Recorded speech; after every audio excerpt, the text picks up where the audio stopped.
Hi, this is Laurie from To the Trade for Interior Design Community, and I have Jenny Warner from J. Thomas Designs with me. I'm so excited to talk to you, Jenny. We have met, I think we met at Market, Yes. and I clicked with you immediately. And Oh, so, and then we've seen each other again once again since then in Birmingham. So I think we have a lot to talk about because I now know your backstory so well, and I think it'd be very interesting for our audience to hear. I love your journey into a profitable interior design business. I think a lot of designers really need to hear that right now. But let's first start easy. What brought you into the world of design? ooh, that's a tough one. I would say I was so lucky to grow up with a mom that was very into design. And although she wasn't a designer, we did have a designer for our restaurant. And I kind of followed him around like a little puppy and, was always like probably wanting to help and I'm sure annoying him to death. But yeah, I would say that was part of it. And truthfully, the other part is my dad gave me I guess my mom and my dad, a dollhouse for, I think it was like my fifth Christmas, excuse me. And we built it, like hand built it. So like every wooden shingle was glued down. It had like hand sanded hardwood floors and velvet carpets and working lights. And I still have it in my office today. And I then of course started buying things for it and I still do today. And it really, I honestly feel like my parents kind of missed the mark on not seeing what I should have done and encouraging it from a young age based on me loving that house and always redesigning it and everything. That was probably a start. And then I'd say the other thing that really formulated who I am today and what a core part of our business is would be the fact that my dad was such an amazing, he should have been an architect. So he was an engineer, but we added on our house. They did several additions before I was born, but then there was just always something. We were, expanding our deck or redoing the deck or adding on, a different room or whatever. And he would meticulously draw those plans, build it out of balsa wood, so three-dimensionally. So I got to see all that happen, which was amazing. And then I had a hammer in my hand. Like there was no question about, any of it. It was like, no, no, you can help, I'm not sure I was always doing the right thing, but it was such a great learning experience for me to be able to be so hands-on Yeah. and see so many construction projects. Even at my parents owned a restaurant, as I mentioned, and we added on a huge like office and storeroom and walk-in cooler. So like, that wasn't exciting or glorious, but I still got to see that whole process. And I think those were so formative, from say 5 years old to, 12, 13 years old. And then when I was in middle school and high school, we flipped a few lake houses. And when I say we, I mean we did all the work. Right. And again, so formative to what I am today. So that's a huge, construction, new construction, renovations, additions, huge part of our business. DIY, getting your hands dirty, learning on the job. Oh, I I should mean, say we wow. don't do all the work now. No, not anymore. No Not anymore. anymore. That can go. But actually, what I do tell clients is one of the things about us is I am an advocate for you. I know what is being done properly and what isn't. And so having the knowledge to be able to stand with a contractor, with an architect, with any trade person that's on there and respect what they're doing, but also be able to say, hey, that actually isn't, you aren't putting that tile in correctly. And Right. we aren't going forward with that. Right. And that's a really important lesson, I think, for a lot of interior designers to learn, that goes across the board. So it's your trades, Yeah. how a contractor really works. I mean, really part of what you need to know and be successful in interior design is spotting what is done correctly because and what isn't. Yeah. And that also goes forward into like photography and styling, like all of Absolutely. it. You might not have to do it, but you have to know what good looks like and what Correct. right thing looks like. You have to educate yourself about all Yeah. these aspects of your business. If you want to hire someone to do accounting or SEO, you kind of have to know what they can do wrong so that you aren't making a mistake, down the road. Yeah. Because at the end of the day, if your accountant doesn't pay your taxes for the quarter, you're the one responsible, not the accountant. Right. So that's why we have, big, huge movie stars in jail because their business manager never paid their taxes all those years and they Right. caught. So it's keeping your eye on the tasks that are outsourced or part of the business as well as the stuff that you're doing Yeah. that is your job, It's essentially. important. It is.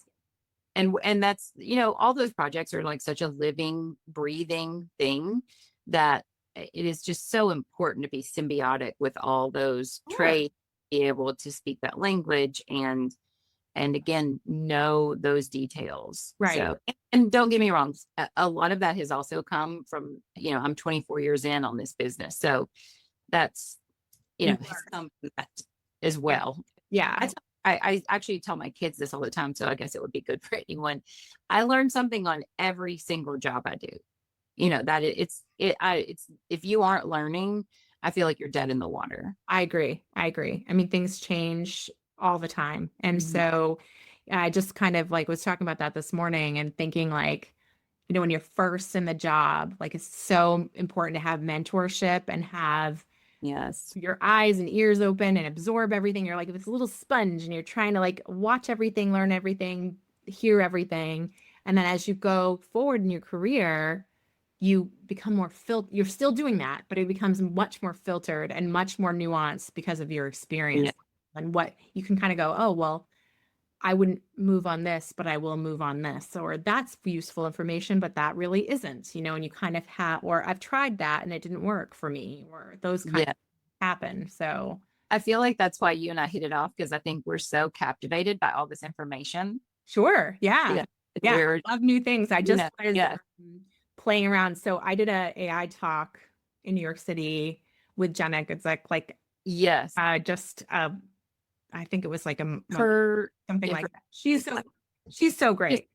But she was talking about how Midjourney, which I've used before, but had kind of abandoned for this other AI, photo generator called yeah. Google Electric. I like that. It's made by a designer, so it looks very designer Hmm. for my blog because they're not copyright Yes. images. So I do that a lot in the blog or on our Instagram, like on our reels that we do the fun memes. I like have Yeah. a nice designer image behind. So anyway, she was telling us how you can now in Midjourney take in any photo. So like the photo you have of your design you have behind you, like you could turn those into videos. And they're actually so good. I've been playing with it all morning. It's so good. It's Okay. I think, pricey to do it, but it's like so good. I hope it isn't bad, but I'm pretty sure Sarah Blakely just had one of those where she took she's this Yeah, I Spanx know and her. Yeah. yeah. Yeah. She had a picture of her from like, I don't know, the 90s where she went into a mall in a bathing suit Yes, to get a discount on something. And it turned it into a video of what was happening around it. That was pretty fascinating. it is. It's so We have crazy a lot to of do free that. time in the world, don't we? We do. But I mean, honestly, that's going to be a game changer. I know so many Oh, yeah. that have, old photography, but they don't have any kind of way to make it into a reel or, I should make take it more a photo exciting. from like 2001 and do that. Yeah. And you could even rip your old stuff and be like, this is what I Yeah. do now. That'd be fun. Yeah. I would watch that. Yes. That's so Yeah. exciting. Like I love when designers have because I posted about that not too long ago too about how like I always get somebody, but like I posted about like how you look at your old work and cringe as a meme, and somebody wrote in like, not me, everything I do is timeless. I was just like, okay. Okay.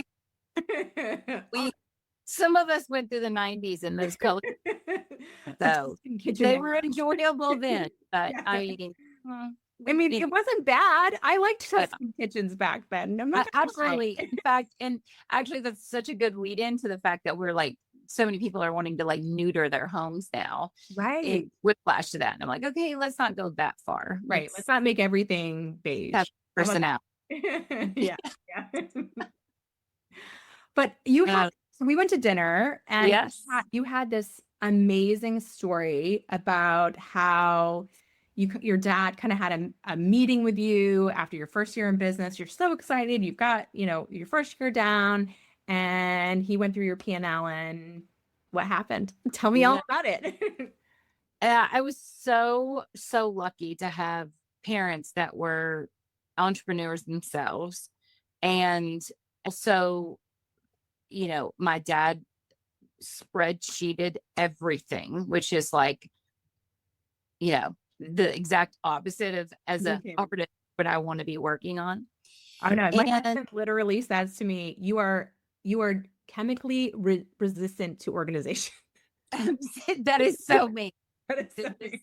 it's just like, no, can you make the boxes purple? Okay, now I'll look at your sheet. Thank you so much. Yeah. Yeah. So, and all the time, oh, you needed to have taken more business classes, or oh, needed to do this. And I'm like, you know what? I just feel that if you're going to work hard, it doesn't always work out, but if you love what you do and you love what you're selling, and you love what you're, that you're helping build these homes, like it hopefully really will work out. But after that, what of opening a store, working for, it was probably a year, the first year, maybe it was the second year. And, so great to have some clients right off the bat. And I worked my hiney off. And it was my second client, and it was a entire historic renovation, gutted the whole thing.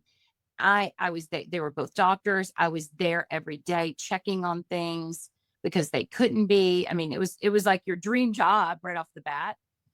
And my dad was like, hey, let's look at your, like this past year. And I had billed 2 hours a week, 2 hours.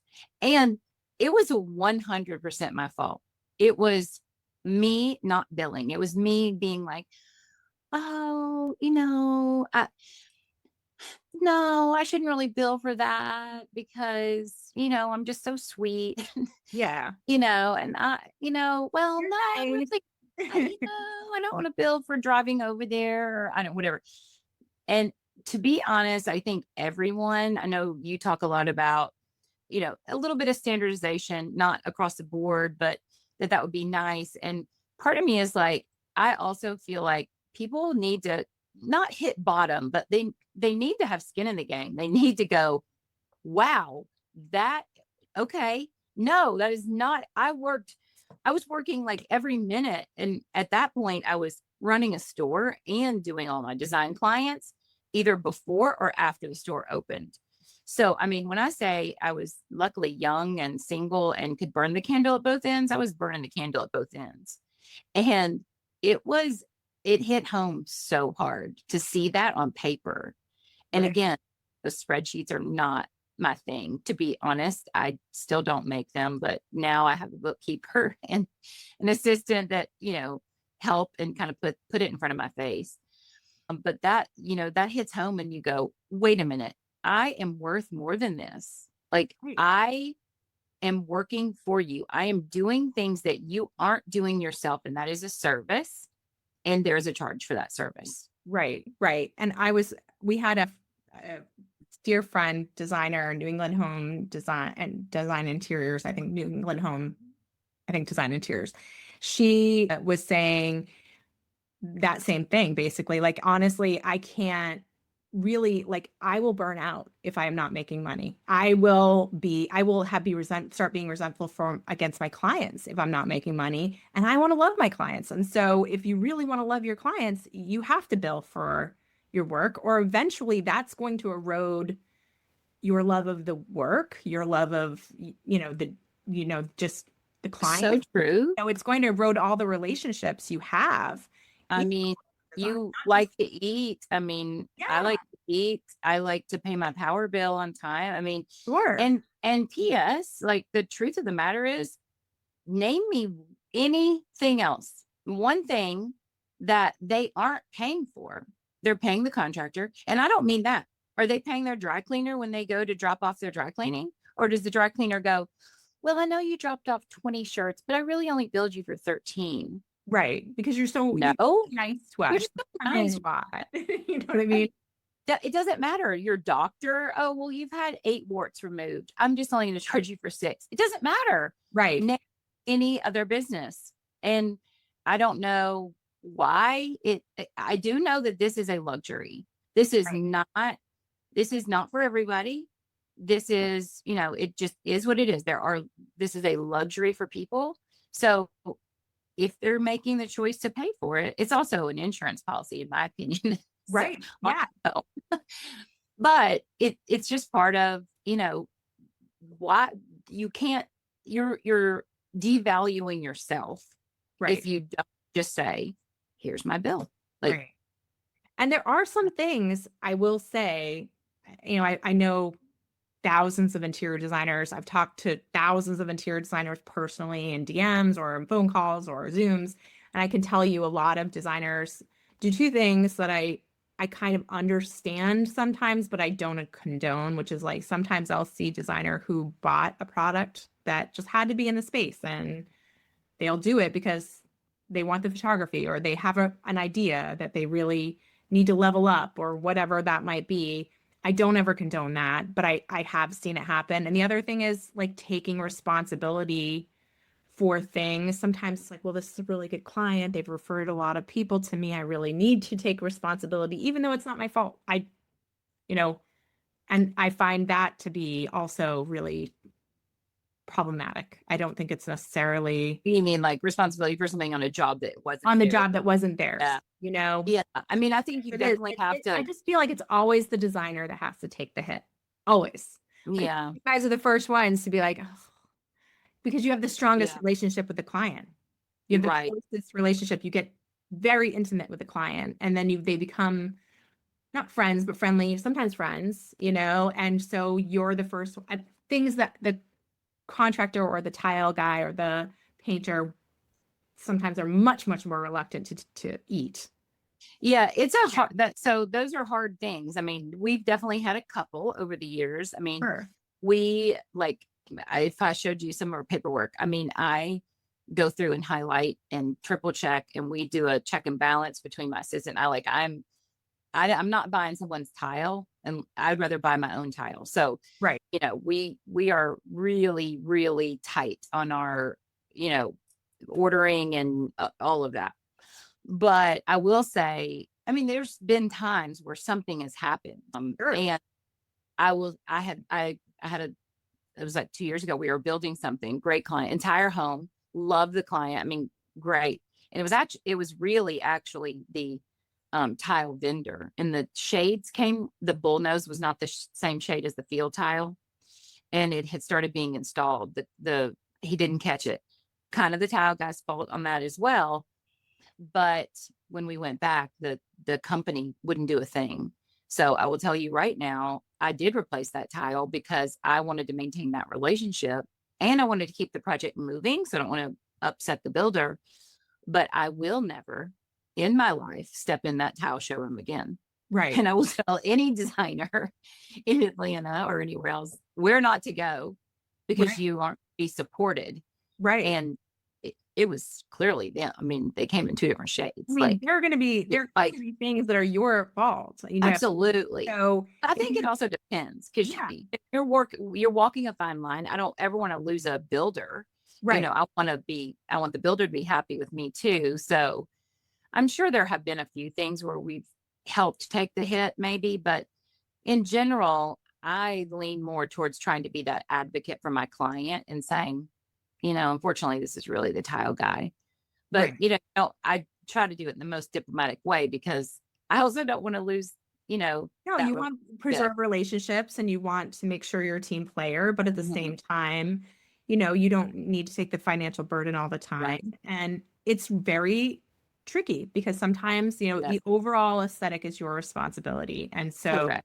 it gets muddy waters. And I guess the reason I'm bringing it up is because I think that designers often are in that squeeze so often. And if you aren't making a profit, also, if you aren't making a healthy profit, How do you do that? Now Right. you paid them Correct. to fix this Correct. problem. Because, if you aren't making a healthy profit, that's what happens. You end up paying, you could be writing them a check at the end of the, Correct. you know, Yeah, we do not get ourselves in that position, but yes. right. Well, and it's really, really why it's so important to have a good relationship and know who you're working with as far A, with the client, and B, with the contractor or, his sub. So, because that is so important as well. Because, you don't want to be screwed over by the contractor, right? Meaning you want to be symbiotic if there is a You problem. want as good a relationship with them as they should want with you. I mean, they Yeah, should be such a win-win situation. Everyone's in correct. their lane and respecting each other and working as a team, the Yes. ideal situation. But that doesn't mean you, as the designer listening, if you're brand new or you're struggling with those confrontational conversations, because that's hard to Yeah. do. Just recognize that you need to do it for a reason. You have to Yeah. get over that fear of having those confrontational conversations or in a diplomatic way. Yeah. And I wouldn't even do consider it that. conversational. I would consider it an adult conversation about a project that's a living, breathing thing that ebbs and flows. And hey, we've got to talk about this. We Right. all want to we all want to walk out a happy, with a happy project in the end with good photos. I want good photos. Well, and more so than that, I want a happy client. Like that is so important to me. Yeah. And and then the builder is going to want me to refer people and the homeowner to refer people and have a good project. So it's just really trying to have a symbiotic conversation. Yeah. Whatever Yeah. it is. I love so part of the other thing that I really wanted to talk about too was that you are, I think, a very good team leader too. So you have a team, you treat them well. How did you start that process? It's a very difficult process for a lot of interior designers in that scaling, like the responsibility of having someone on the payroll and, having a good Yeah. working relationship and being able to delegate well. All of those things are a struggle for so many designers. What was your process in doing that? Yeah. It was really, pretty difficult. It ended up not being that difficult, but I thought it was going to be difficult, I would say. And I had gone to, several seminars. And in fact, one seminar of someone it was at ADAC and 2-day seminar. Man, I still have those notes and they are fantastic notes. If you are a business that has like 3 people and you want to scale to like 10. And I was like, hi, would you what about for one person and you want to scale to 2? You know, it that information is a lot harder, I think, a lot harder to find. I think you can find I've already built a few. What I would say for me is I delegated the things that I didn't like to do, which, as we discussed, was really the finances. Like, I still look at them and I still oversee that. But having a bookkeeper was my very first one. And I'm so lucky. Mine has been with me for, I don't know, 15 years now, maybe, or something. And then again, early on, I was very lucky that my dad did that, or like helped, I should say.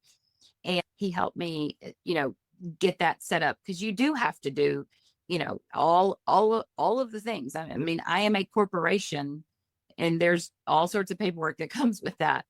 And getting it set up where you know what to do on the 30th of the month or 15th of the month, or what if it's once a year and when that is, you've got to get that all sorted out.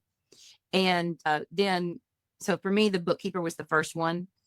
And then after that, I knew I needed some help. And I did not want another designer right away. I loved the design. I love the design. I didn't feel like I needed any help with that. I then needed help with delegating and tracking all the things that were being ordered, and, keeping our binders up to date for each house that we do. And so I started by getting an intern, and I've had good ones, I've had bad ones. I did paid internship. So we're so lucky here in Atlanta. We have SCAD, and Georgia State, and there's other ones as well. But obviously SCAD is, fantastic. And so that was a good place, a resource for me to start to be able to find And I had a couple, like one girl I had for like 3 years. So 2 years while she was in college. And then a year after she went, came and worked for me full time after that. And that was super helpful and kind of started me on the journey of figuring out what I was passing on to that person. What am I giving you to do? And it really started helping me hone in on, all those protocols that people have in place. Right. Keeping up with what I consider the boring details, Right. but are so needed. Right. They're the Um, standard operating procedures. And when you're training someone to take those over, they need to know how to do it. They need, this is how this works and how we can Absolutely. pay. I mean, if you're going to hire someone, I have had a huge staff in my career. And if you do that, it's a lot of more communication than you think. Yeah. Usually more, especially in the beginning. Well, I think that's one of the Communication. hardest things for someone that is a sole person is everything lives right up here in my brain. Right. How do I get that to someone else? Right. And you're kind of I don't know, I'm not really a control freak, but like if you like to know that things are handled, then how do you there's that layer too. Like, how do you do that and know that it did get handled?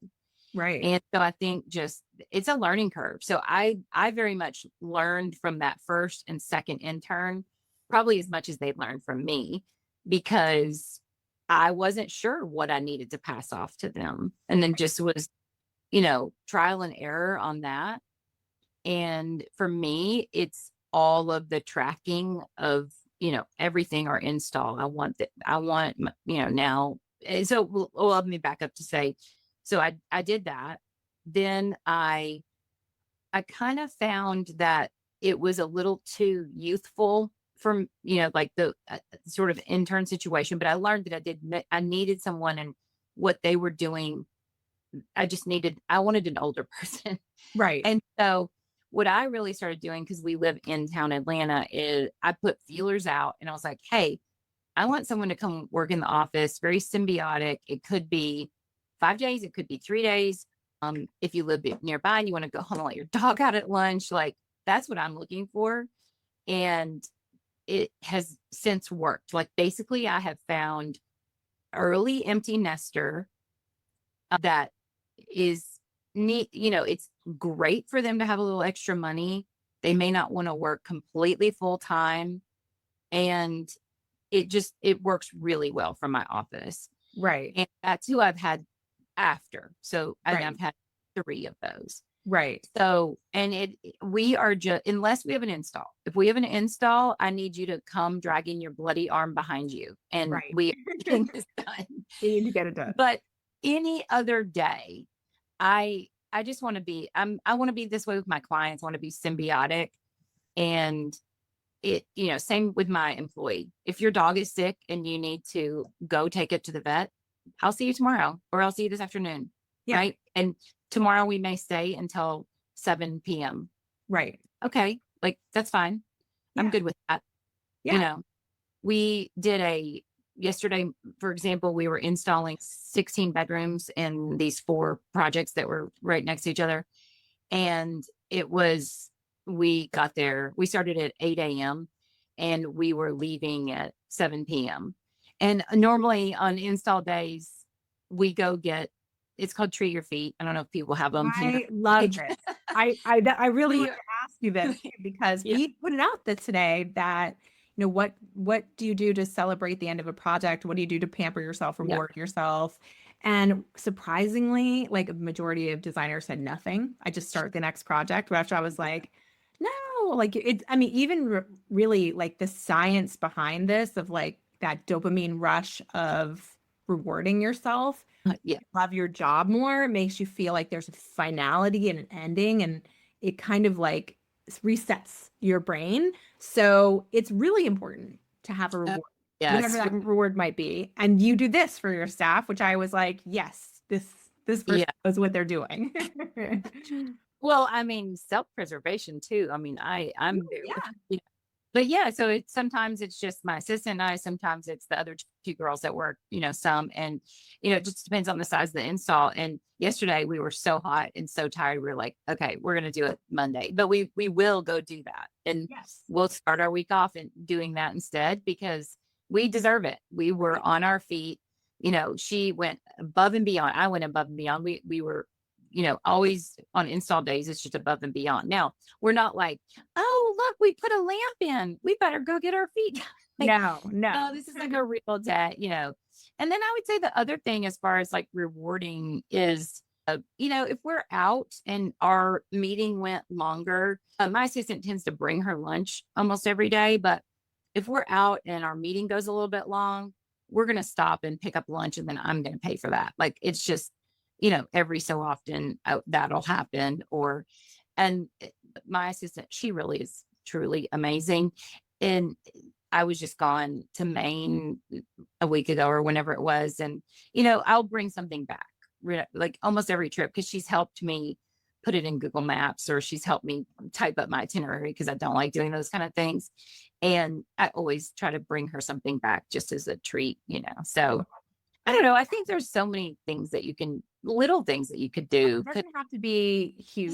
I mean, it doesn't Big, have to be, it really more, it's more important that it's something that resonates with you than it is. It doesn't even have to yeah, cost anything. It could be, I'm going to sit outside for 2 hours and paint, yeah, or I'm going to take a pottery class tonight, or yeah, I want to go listen to my favorite, album in peace and quiet in nature. It doesn't have to be something that is expensive, but it does. I think that the reward system, or clicking into the reward system when a particularly good phase of the project is done, or when the project is yes, over and you've done install, then it makes you enjoy your job more and helps you reset and 100%. rebalance and give to yourself. Because I do know designers are stressed out.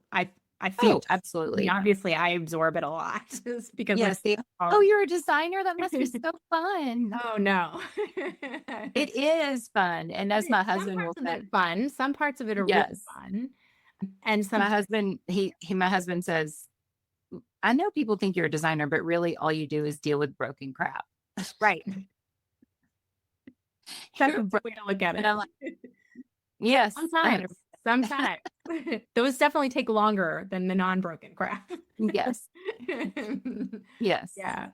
Well, what is something that you think that you'd love to see happen for your business that you've gotten it, to where you're really, it's singing. What does the future look like? What is that? I think that you're discovering that now. What is that your heart tell you I want? feel like it's always a journey. And it was funny. I had a call with Jackie the other day, and she was saying like, okay, well, you need to reverse because, I go like, I don't know, what do I have left? 10, 15 years? Like, I'm not Right. really sure. I mean, I'm probably one of those that won't ever really retire necessarily, but shift into other things. And so I think that's what we're looking at are, other legs of the stool. What else do we want to add? I'm also really looking at, okay, hey, some of our projects are 2-year projects plus and from the ground up. And, if I have only like 10, 15 years, that's only like six or seven of those type of projects. Which ones do I want to? Right. Right. Right. And so we're really honing in on that.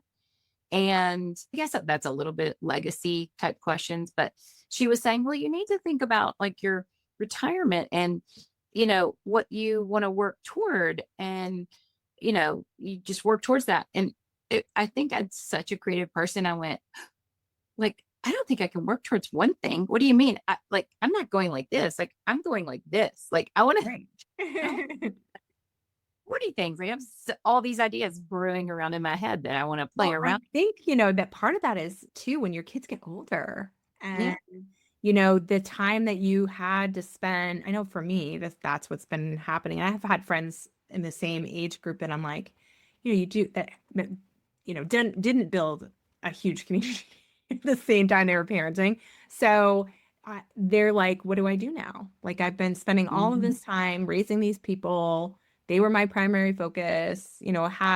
Friends I've had like little jobs here and there, but not really fully Yeah. working. And they don't know what to do with themselves. And I Yeah. think that people that have this huge, like this industry is so interesting because there's so much you can do in it, and there's so many Yeah. possibilities that you probably couldn't focus on for all those years, but were kind of filing in your head somewhere.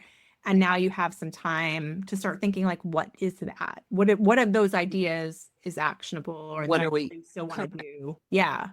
So for us, we're really looking at what we want to do. We're honing, I would call it.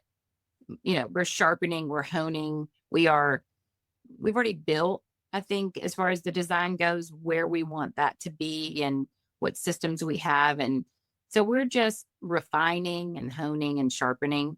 And that's a lot of, I'm listening right now. I'm doing a lot of education, a lot of listening. When I came over and saw you, that was a great day. There were some really great tidbits there. And I think it's just putting my ear to the things, some of the things we talked about before we came online, was like just SEO. Like, what can I do to hone? Like, I have my brand. I love my, you know, like look of all of that. It's just, again, sharpening up, Sure. tightening up. Where can I, what can I work on to attract even more Correct. ideal client, Yes. or refining the process? And we're working with a couple different people to just see, where should our eggs be going? you Right. know, should I Right. be making multiple baskets? Should I keep these here? So really, Right. I would call it's somewhere between a business assessment is really what it, Right. I think, Right. boils down to.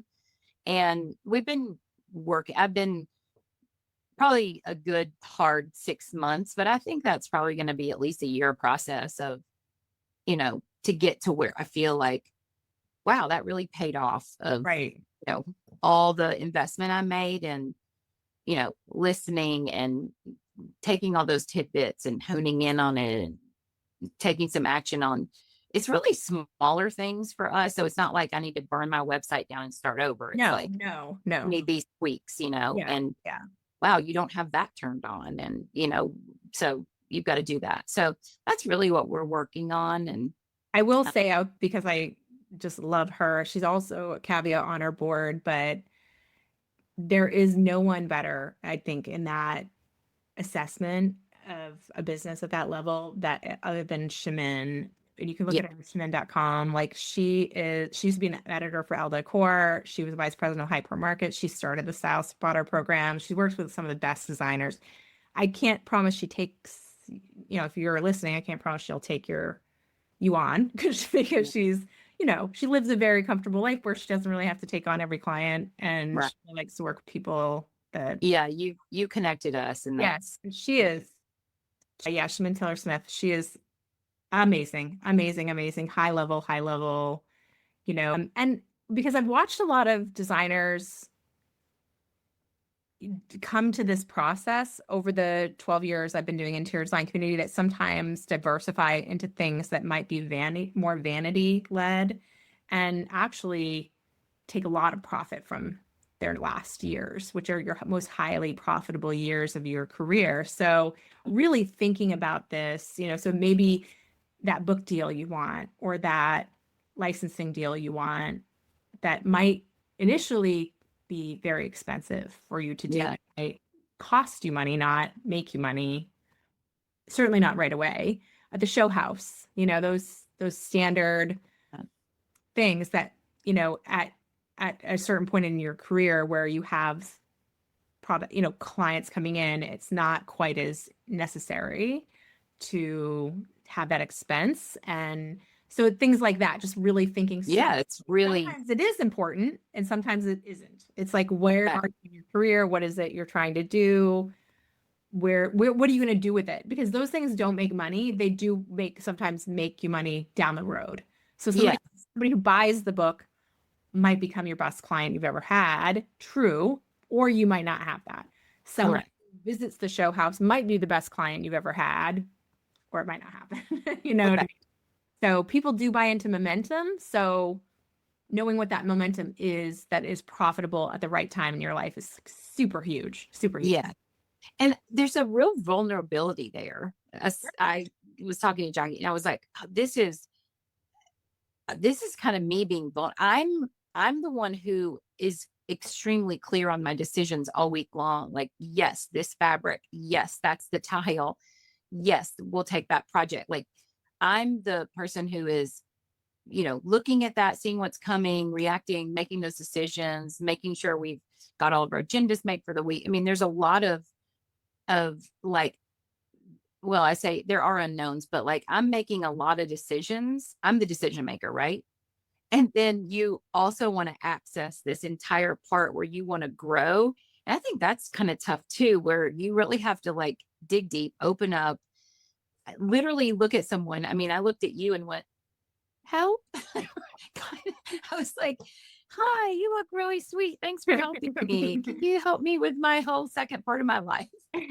Yes. No, no. Yeah, Some people though. really, just a minute. And do not get me wrong. Like we could have a full other call about, I have had some experiences that were shaking me. And I'm a pretty tough cookie, like on reaching out to a PR or reaching and started getting that ball rolling. And I just look back and I think, well, it was God saying like, not the right time, or I just wasn't being led in that direction for whatever reason. So I like to think that it was preservation on, the reason it didn't work, but they're still tough to hear at the time. Right. Like, so I think it's just a very vulnerable to like open that up and start asking all those questions and having to Right. sift through all of that information and then, making some moves with the information that you come out with.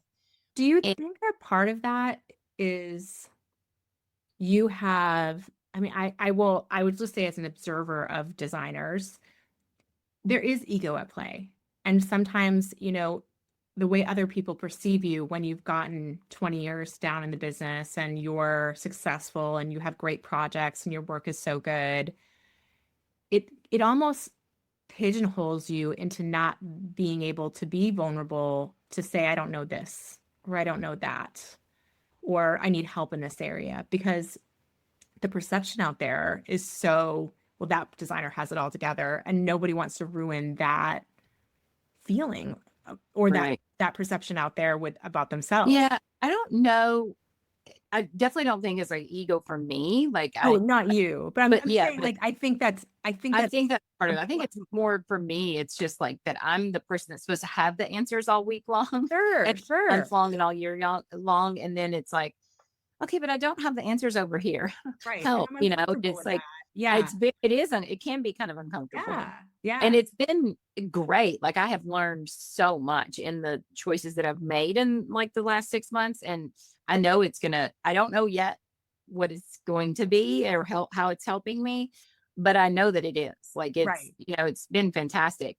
But it kind of leads me to think a little bit about, say, the change I've seen at like High Point Market. So when I started going to High Point Market in, I think I want to say my first year was 2001. I really need to go back and see for sure. But, designers just like, it was like, I think it was a full week then or even longer. I would go at the tail end when the reps were gone and I could just kind of, walk through the showrooms. No one was bothering me, but they really kind of poo-pooed designers. And right. then the recession hit in 2008 and they were like, oh, designers are still working. Awesome. Let's go after them. And Sure. now they're like, come have our snacks, come to our showrooms, and it really has been a big shift, right? And we have all these Huge, huge. panels and we have all these discussions. And as much as I love all of that, it's so much.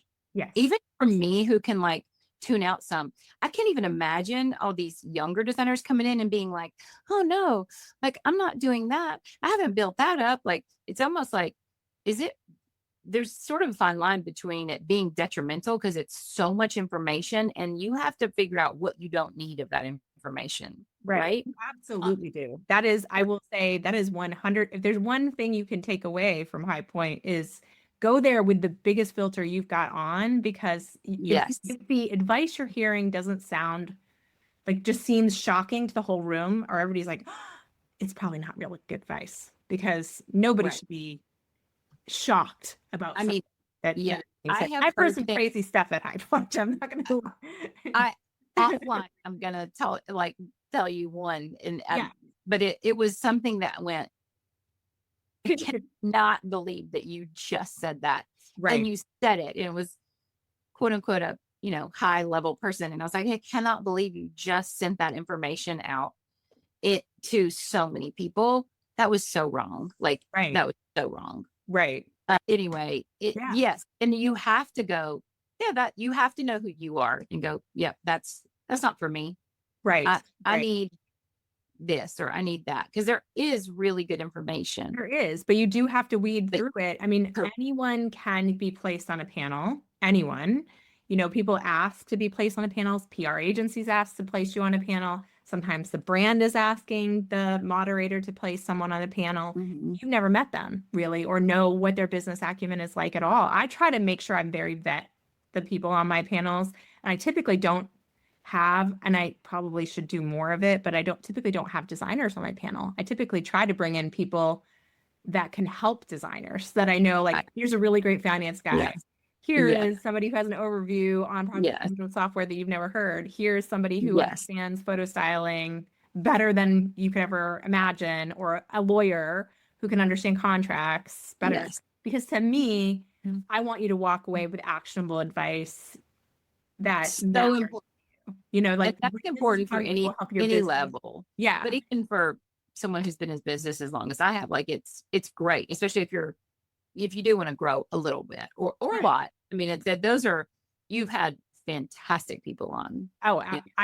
I think we have had some of the best. I mean, well, yeah, I'm gonna Yeah. count I'll my toot your back a horn. little bit, but No, but they've it's been because great. we are in a weird position in this world of interior design that I listen to the problems all day Right. long. So I kind of, in my head, I already know the problem and I just need the solution. And that's not Yeah. that hard to do. But if you're like coming up with a panel, and I so often see panels that I'm like, what were they thinking of that title? What were they thinking of that?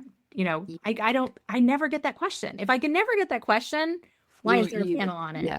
Like, because I get hundreds of questions a month, so from designers. And if I don't see it on a regular basis, Yes. it's not a problem that designers need to solve. Correct. I So, mean, what you're doing and what you're offering, it's amazing. And it's such an, I mean, in a way, it's a niche, except for, I mean, how many members do you have? Or like, like you have yeah. crazy, and it brings so much to the table. And it's like it's that business support. It's also comedic relief at the right time. It's and the polls are fantastic. Like it's really it's a great support to our design community for sure. I mean, it's Well, I mean, I never intended to do it. I fell into it through working in this industry, and now it's become like the thing I think about. I think about it all the yeah, time because once you're in it and once you have yeah, questions, then you go, okay, there's some really complex problems to this mhm, industry, and no one's working on it to yeah, solve them, like to right, solve the problem. So how do, I know I'm one person, but I also know that I have such a supportive group of designers who it's in their best interest to help me.